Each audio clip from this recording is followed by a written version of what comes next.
Bienvenue dans ce cours sur l'ingestion de logs. Nous allons couvrir deux piliers fondamentaux pour tout analyste, la synchronisation du temps et les niveaux de logs. Ces deux concepts sont la base pour comprendre, trier et exploiter efficacement les logs en environnement opérationnel. Sans synchronisation, les logs provenant de différents serveurs deviennent inutilisables. Les événements apparaissent dans le mauvais ordre, rendant toute investigation impossible. 4 problèmes majeurs en découlent. Premier, les logs incohérents. Sans 5, impossible de reconstituer la timeline d'un incident entre plusieurs machines. Deuxième, Kerberos bloqué. Ce protocole d'authentification refuse toute connexion si l'écart horaire entre machines dépasse 5 minutes. Troisième, la preuve inutilisable. Un log sans heure précise est irrecevable devant un tribunal. L'exactitude est une exigence légale. Et quatrième, la timeline d'incident. Reconstruire fidèlement une attaque dépend entièrement de la précision des horloges sur chaque système. Le Network Time Protocol, ou NTP, synchronise toutes les machines d'un réseau sur une source de temps unique et fiable. Cette hiérarchie est organisée en couches, appelées strata. Au sommet, le stratum 0, c'est l'horloge atomique, la référence absolue. Elle synchronise le stratum 1, le serveur NTP principal. Celui-ci transmet ensuite le temps aux serveurs réseau intermédiaires du stratum 2, qui eux-mêmes synchronisent les postes clients et équipements finaux du stratum 3. Chaque couche hérite de la précision de la couche au-dessus. Sans NTP, les logs sont désordonnés, l'authentification Kerberos est cassée et les incidents ne peuvent plus être reconstitués. NTP est un prérequis non négociable dans tout environnement moderne. Cette slide illustre concrètement la différence entre deux situations.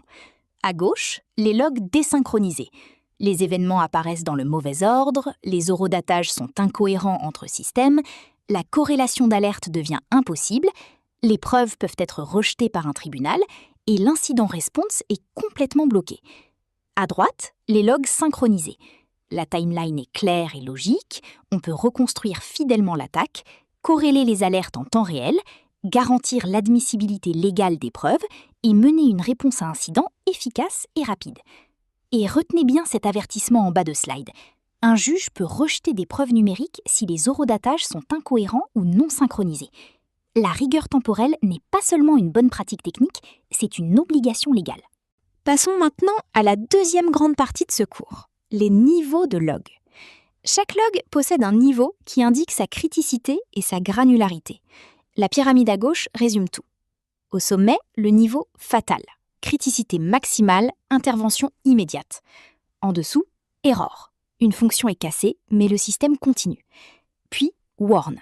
Comportement anormal, surveillance nécessaire. Au centre, info. C'est la baseline quotidienne, les opérations normales. Plus bas, debug. Un diagnostic fin que l'on active manuellement seulement lors d'un troubleshooting. Et à la base, trace. Les données les plus ultra détaillées, réservées aux développeurs uniquement. Retenez deux axes.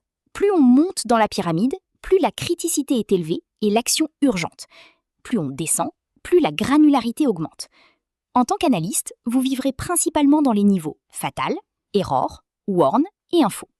Commençons par les deux niveaux les plus critiques. Le niveau fatal signale qu'un service ou un système ne peut plus continuer. L'arrêt est complet et irrémédiable. Aucune récupération automatique n'est possible. Les exemples typiques, crash d'un conteneur Docker, kernel panique sous Linux ou corruption mémoire critique. La réaction doit être immédiate, intervention urgente et investigation post-mortem obligatoire. Pour les retrouver dans vos logs, grep fatal/var/log/syslog. Le niveau error, c'est différent. Une action a échoué, mais le reste du système continue de fonctionner. Pensez à une pièce cassée dans une machine qui tourne encore. Exemple concret, XRDP Incoming MCS failed, la connexion est refusée, mais le service XRDP est toujours actif. Autre cas courant, échec d'écriture en base de données, timeout de connexion réseau. Ici, pas de panique. On investigue la cause et on corrige sans urgence critique. Commande grep error/var/log/syslog. Continuons avec deux niveaux que vous verrez constamment au quotidien. Le niveau warn, c'est comme un voyant allumé sur le tableau de bord. La voiture roule encore, mais quelque chose mérite attention. L'exécution n'est pas interrompue. Exemple concret, un keymap local utilisé à la place du keymap attendu, un certificat TLS introuvable qui empêche les connexions chiffrées, ou une ressource dégradée mais toujours disponible. La consigne, surveiller et corriger si le warning devient récurrent. Commande grep warn/var/log/syslog. Le niveau info, c'est le niveau quotidien. Il trace l'activité normale du système. Qui a fait quoi, quand et avec quel résultat. Exemple, Starting Default Window Manager on Display 2.10, connexion utilisateur réussie, service démarré avec succès. Chaque entrée info contient systématiquement qui, quoi, quand et le statut, succès ou échec. C'est votre baseline comportementale, ce que vous lisez pour savoir ce qui est normal afin de détecter ce qui ne l'est pas. Commande grep info/var/log/syslog. Terminons avec les deux niveaux les plus granulaires qui demandent une attention particulière. Le niveau debug fournit des données diagnostiques très détaillées sur chaque étape d'un processus. C'est indispensable pour le troubleshooting actif. Par exemple, activer le debug sur un routeur Cisco pour voir chaque paquet affiché en temps réel, tracer chaque appel de fonction ou observer l'état interne des variables à chaque étape. Mais attention, le debug est activé manuellement seulement. Il ne s'active jamais tout seul. Il est très verbeux et n'est pas présent dans syslog par défaut. Pensez toujours à le désactiver après usage. Le niveau trace, c'est le niveau le plus granulaire qui existe. Il capture absolument tout. Les stacks traces complètes, les flux entiers de requêtes et réponses HTTP et l'état microscopique du système. Et c'est précisément pour ça qu'il est dangereux. Trace contient des données sensibles. Token d'authentification, mot de passe, données utilisateurs. Ne jamais laisser trace actif en production. Il est strictement réservé au débogage profond en environnement de développement uniquement. Cette matrice est votre référence rapide sur le terrain. Chaque niveau de log a un contexte d'activation précis et un responsable désigné. Fatal est toujours actif en production. C'est l'analyste qui prend en charge, en alerte immédiate, priorité 0, urgence absolue. Error est également toujours actif.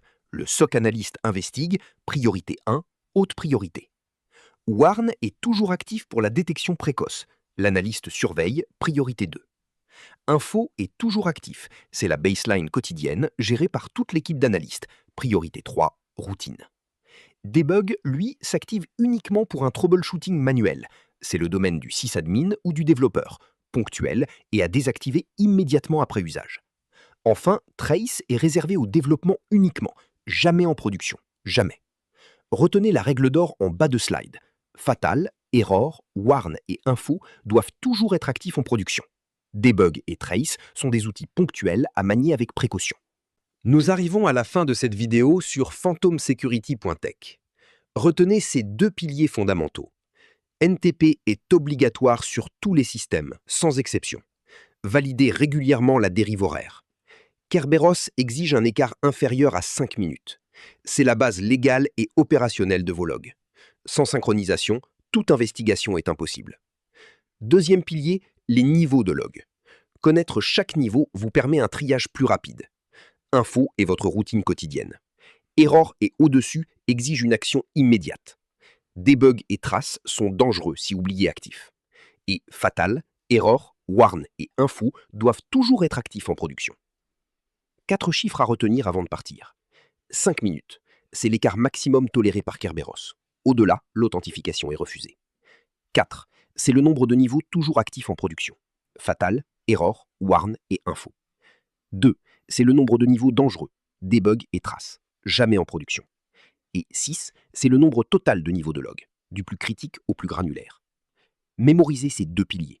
La synchronisation du temps garantit l'intégrité des preuves, la maîtrise des niveaux de log garantit la rapidité et la précision du triage. J'espère que cette vidéo vous aura plu et on se dit à bientôt sur phantomsecurity.tech.